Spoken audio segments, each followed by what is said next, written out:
O Você Pode Mais de hoje vai entrevistar o Eberson Terra. Ele escreveu um livro, Carreiras Exponenciais, vai dar dicas aqui de como é que você consegue impulsionar a sua carreira. Todos querem ter uma carreira de sucesso. Mas afinal, o que é necessário para ser bem-sucedido na sua vida profissional? Esse é um canal que vai unir pessoas de diversas áreas do mundo corporativo para discutirmos assuntos de carreira.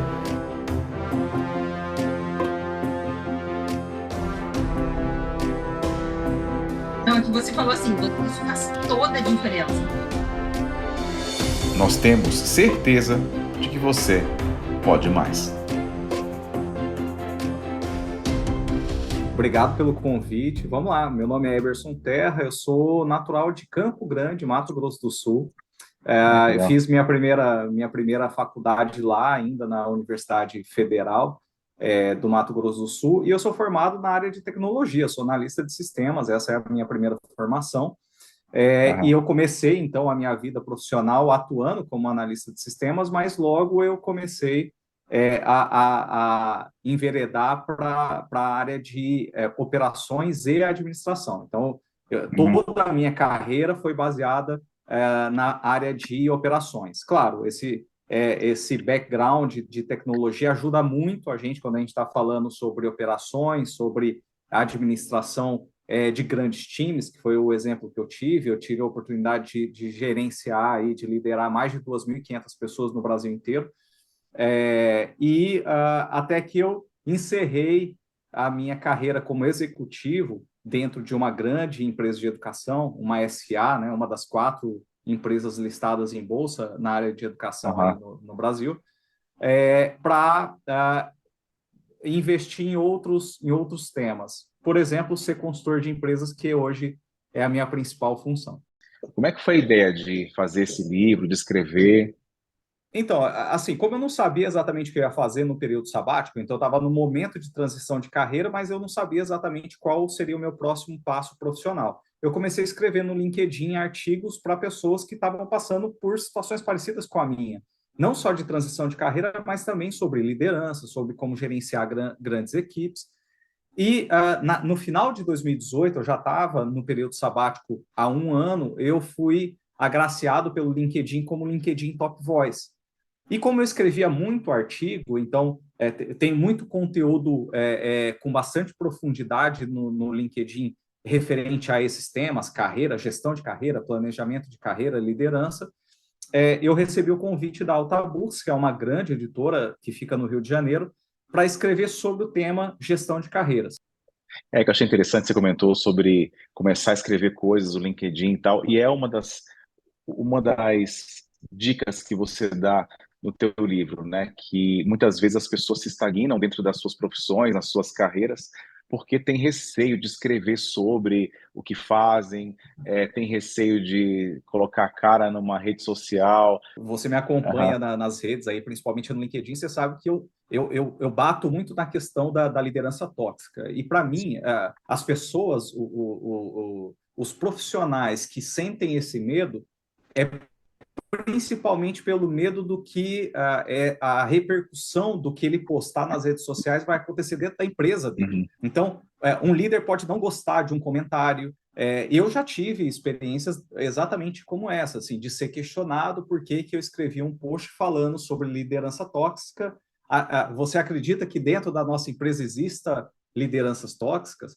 Então, eu acho que é um pouco disso. As pessoas sentem o receio não de estarem expostas para o público, mas como elas vão estar expostas dentro da própria empresa.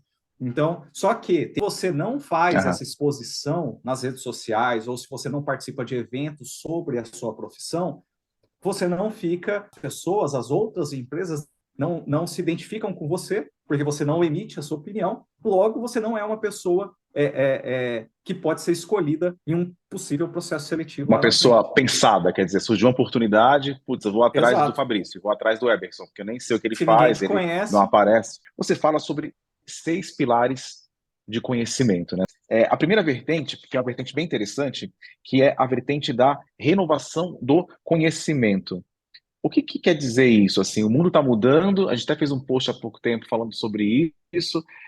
Provavelmente as coisas que eu vi quando comecei a carreira não são as coisas que eu estou vendo hoje, mas como é que a gente lida com essa renovação, do mundo? Como é que eu renovo o conhecimento? Tem alguma fonte especial que a gente tem que utilizar? Então, quando eu escrevi essa perspectiva, né, de renovação de conhecimento, a minha maior preocupação era mostrar para o leitor de que ele precisa aprender a reaprender. Não adianta só a gente contar com os conhecimentos que a gente adquiriu, por exemplo, em uma universidade, né, há 10 Uhum. anos, 15 anos atrás. Então, eu falo muito nessa frente de renovação de conhecimento, como você identificar que um conhecimento que você tem ficou obsoleto, né? Principalmente os nossos conhecimentos técnicos, que a gente chama de hard Aham. skills, com a evolução tecnológica, esses conhecimentos técnicos, eles ficam obsoletos tanto quanto o nosso celular, que a gente tem que trocar a cada Aham. 3, 4, 5 anos, e as pessoas simplesmente se pegam nesse conhecimento e se chamam ainda de especialistas de alguma coisa que é uma coisa que às vezes nem existe mais. Então, a grande preocupação não é você escolher a fonte X, Y, Z para você aprender, mas é você Aham. identificar o conhecimento, o momento em que um conhecimento seu ficou obsoleto, e aí sim buscar a renovação daquele conhecimento.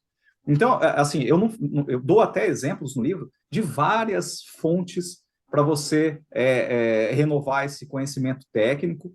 Porém, Uhum. se você tem a maior capacidade de aprender lendo o livro, pegue livro. Se você tem mais facilidade de aprender vendo vídeos na internet, veja vídeos na internet. Isso não importa.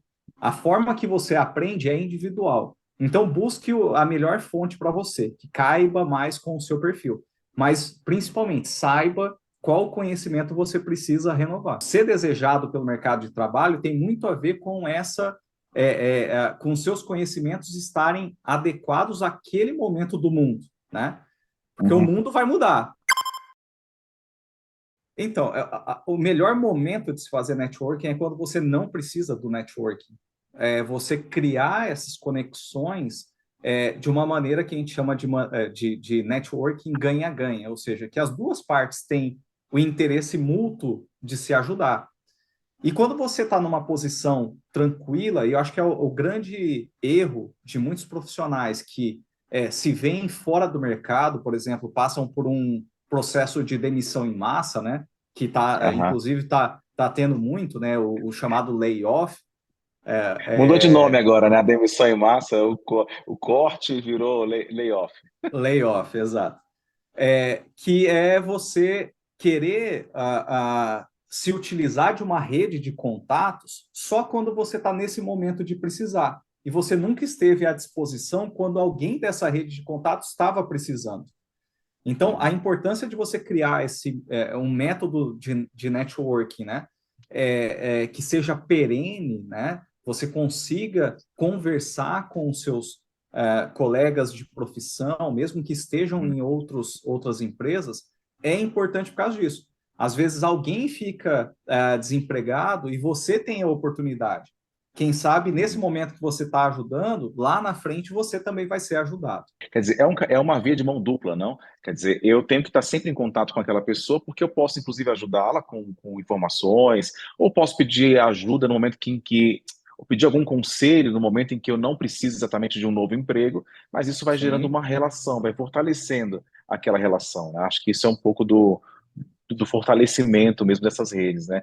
E tentar, uma coisa que eu li, que eu não sei se você concorda, que é tentar, ainda que mecanicamente, tecer essa teia, assim, né? Então, quem são as pessoas com quem eu uhum, deveria me relacionar? A princípio parece uma coisa meio mecânica, vou tomar um café, ou vou mandar um e-mail, mas aos poucos vai ficando mais natural, e com isso você vai tendo uma rede ativada, assim, para quando precisarem de você, a gente consegue ter um pouco mais de efetividade, né?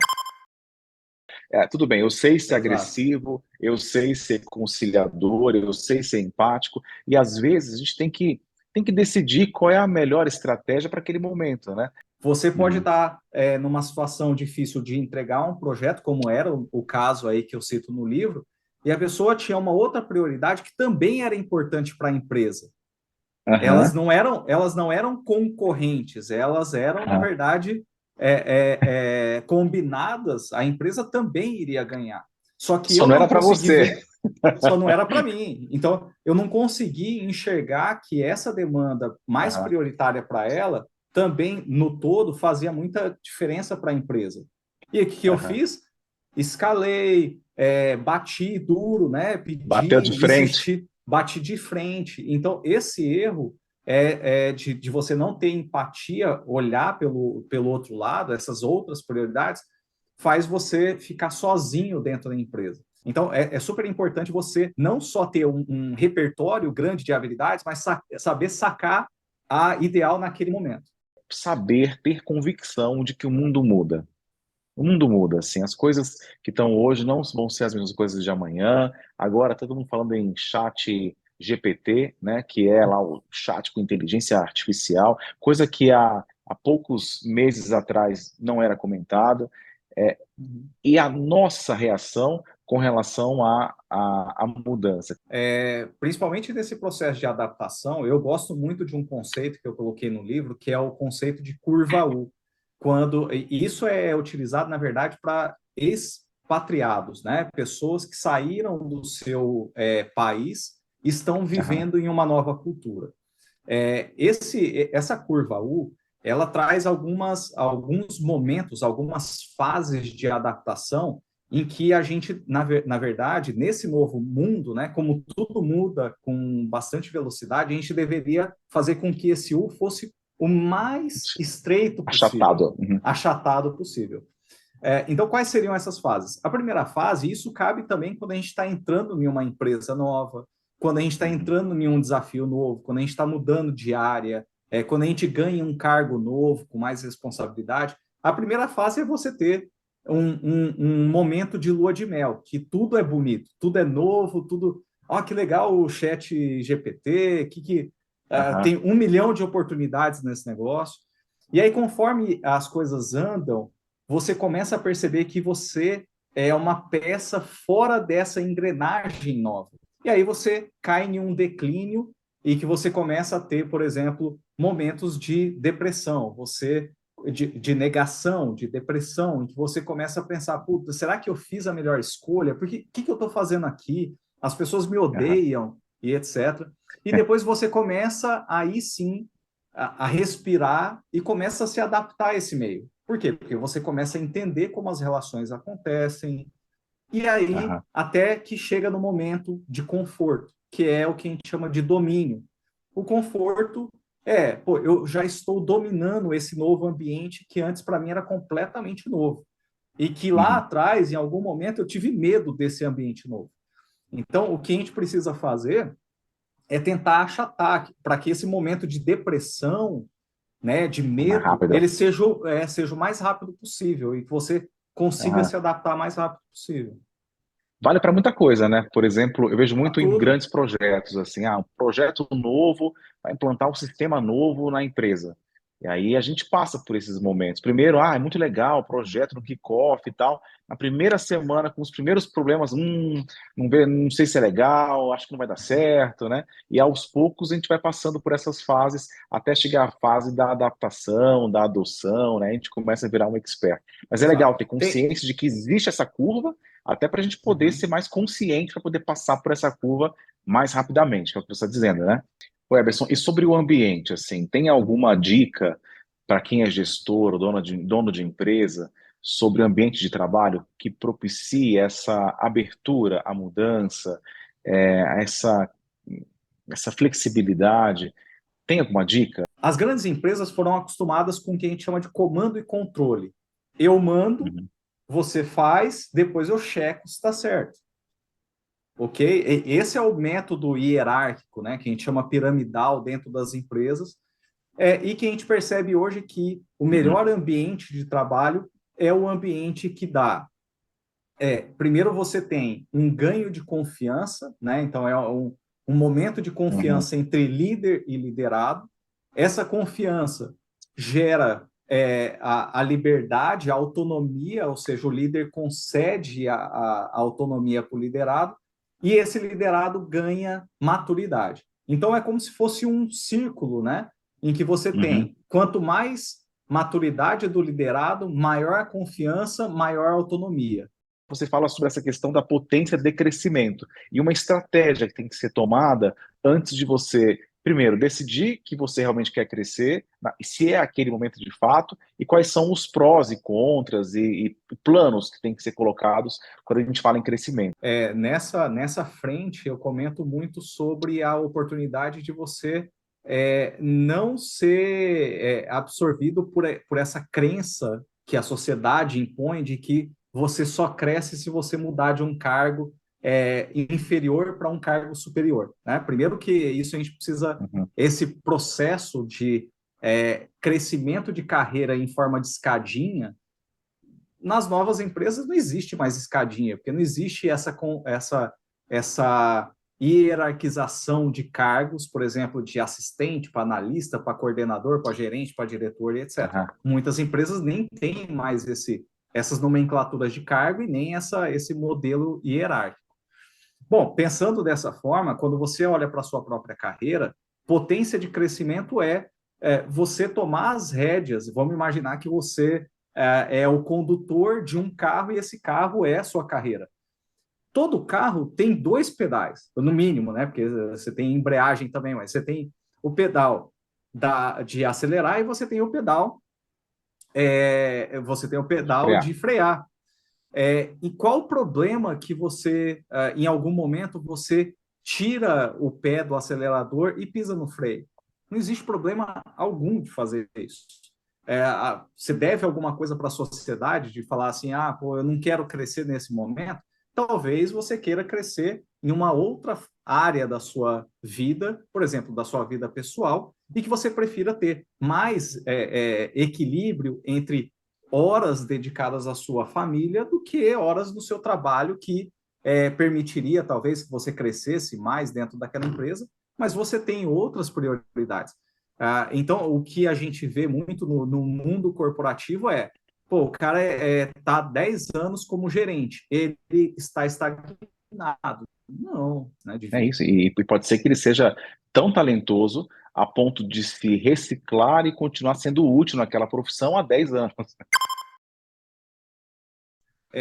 Quando a gente fala sobre trajetória de vida, é uma reflexão de uma parte que a gente considera dentro da nossa vida profissional, que a gente geralmente uma coisa não está ligada à outra, né? Muitos profissionais acabam não ligando a sua vida pessoal à sua vida profissional, ou vice-versa. Só que a gente é um ser indivisível, né? Não tem como a gente tirar o crachá de pai de família quando a gente entra no escritório, ou vice-versa, né? A gente acaba tendo que ter o que a gente chama de equilíbrio. E muitas vezes esse equilíbrio, né, quando a gente fala sobre a trajetória de vida, é que no início da sua carreira, no início da sua jornada profissional, talvez você queira se dedicar 90% do seu tempo à sua vida profissional, à sua carreira, e 10% só à sua vida pessoal. É natural, isso vai acontecer. Naquele momento, aquilo é o equilíbrio para você. Conforme o tempo vai passando e essa trajetória de vida ela vai se expandindo, né? Você vai amadurecendo, você começa a ganhar novos interesses. O que você chama de propósito, ele muda. E é ótimo que ele muda, né? Talvez você tenha a ideia de que um propósito de vida, quando você recém saiu da sua faculdade, do seu primeiro curso superior, seja estabilização financeira, né? Estabilidade financeira, que você consiga um bom trabalho, etc.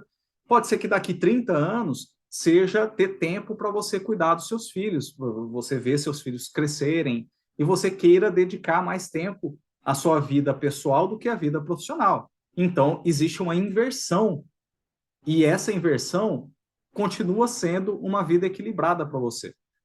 O que é equilíbrio para você hoje pode não ser equilíbrio para você daqui 10, 15, 20 anos.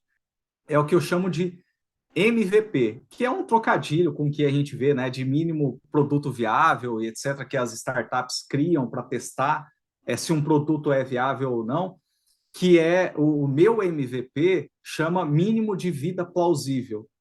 o quão de vida eu quero aproveitar e ela precisa ser plausível naquele meu momento. Se é 90% do meu tempo dedicado à profissão, à carreira, eu vou ter 10% como o meu mínimo de vida plausível, mas eu não vou abrir a possibilidade de tirar esses 10%, entendeu? Esse canal quer incentivar as pessoas a crescerem, ir atrás dos seus sonhos, irem atrás dos seus objetivos, e ele se chama Você Pode Mais. Eu queria te perguntar se todo mundo, seu livro se chama Carreiras Exponenciais. Pensando em Você Pode Mais, todo mundo pode ter uma carreira exponencial? Todo mundo merece ter uma carreira exponencial, Fabrício. E o exponencial é aquilo que te faz feliz. Eu acho que a grande pergunta que eu faço no início do livro e que eu trago também depois nas considerações finais o que é felicidade para você, né? O que é ser feliz para você dentro do sucesso profissional, né?